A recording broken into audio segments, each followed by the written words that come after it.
I'm okay, I'm fine. Kincana, kincana, teng neng neng neng neng. Ku menahan rasa sakit, rasa sakit. Few moments later.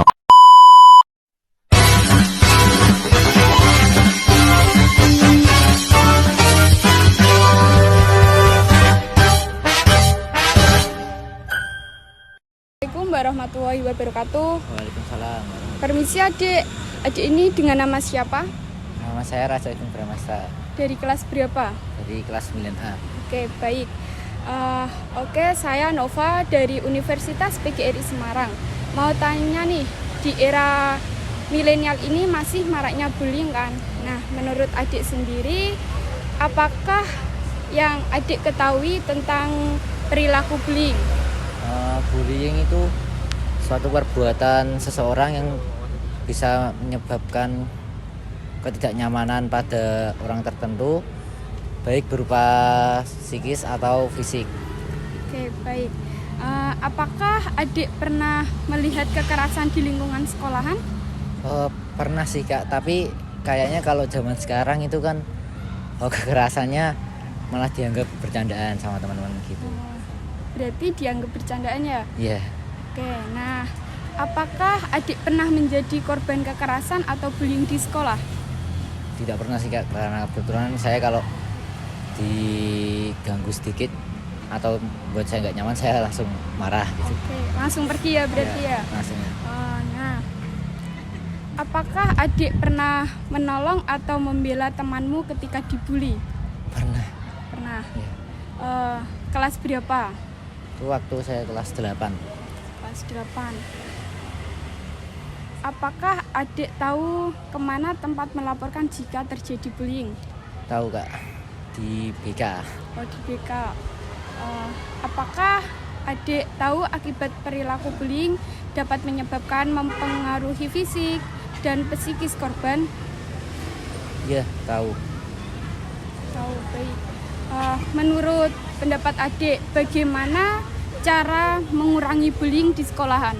Dengan cara penegasan tata tertib kembali di sekolahan, kemudian pendidikan karakter yang mungkin dulu ketika zamannya orang tua kan masih banyak pendidikan karakter yang akhirnya kan buat banyak orang jadinya kayak lebih sopan, lebih berkarakter. Beda sama sekarang Kak. Nah, mungkin itu, jadi pendidikan karakter harus ditanam kembali di sekolahan. Iya, baik. Oke. Mengapa bullying itu dilarang?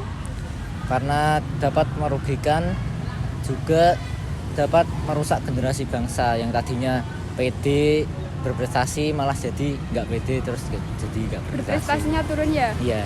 Oke. Bagaimana tindakan bully tersebut bisa terjadi? Biasanya kalau menurut saya sendiri itu bisa jadi karena dendam, karena mungkin dia dulu korban bullying terus akhirnya malah membuli lagi, membuli orang lain, jadi kayak dendam gitu. Terus bisa jadi karena dia merasa lebih kuat terus nyari korban yang lebih lemah, akhirnya dia merasa semena-mena. Berarti merasa menjadi keren gitu ya? Oke, baik, terima kasih adik. Ya, sama Kak. Assalamualaikum adik, permisi. Ini dengan adik siapa namanya? Adnan Maulana Saputra Oke, dari kelas berapa? dari kelas 9A. 9A. Oke, saya Nova dari Universitas PGRI Semarang. Mau nanya nih, di era milenial ini masih maraknya bullying kan? Nah, menurut adik, apakah yang adik ketahui tentang perilaku bullying?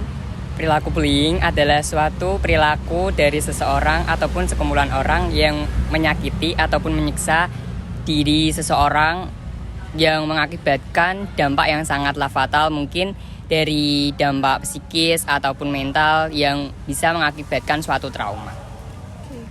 Apakah adik pernah melihat kekerasan di lingkungan sekolahan? Tidak.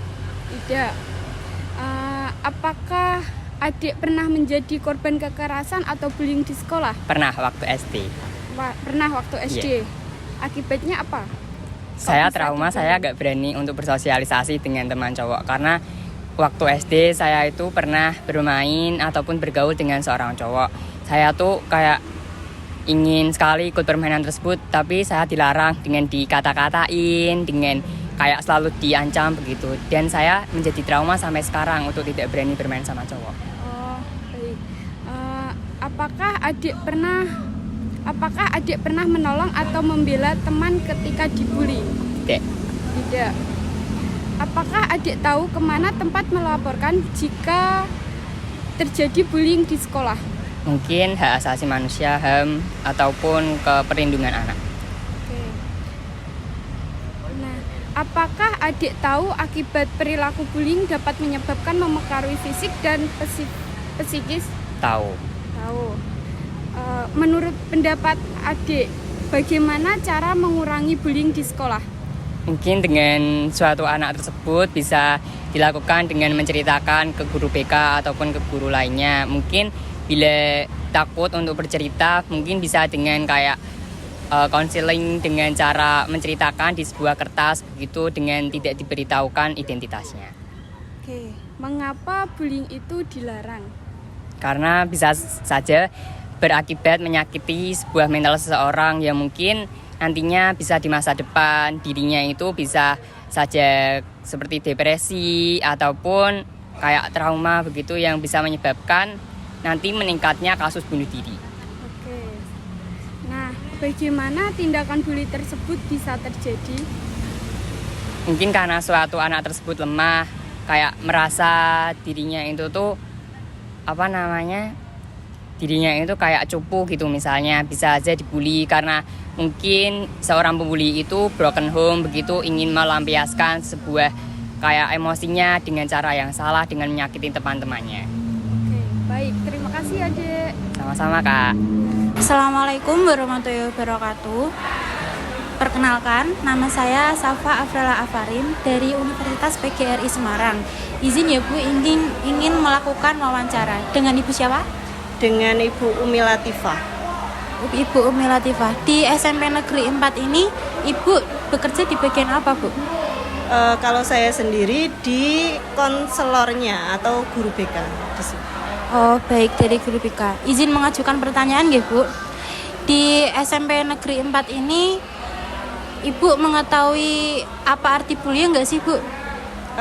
Bullying itu kan perundungan. Perundungan itu dilakukan ketika suatu perilaku yang dilakukan menurut korban itu adalah hal yang lucu, tapi ternyata di sisi lain itu hal tersebut adalah hal yang menyakiti korban itu. Jadi perilaku yang dilakukan dengan kesengajaan, unsur kesengajaan dan dengan tujuan bersenang-senang. Kalau di SMP 4 Negeri 3 SMP 4 sendiri, adakah beberapa kejadian bullying, Bu? Ada, pastinya ada. Menurut saya itu di setiap sekolah itu pasti ada ya, Mbak. Baik dari level yang rendah, sedang sampai berat.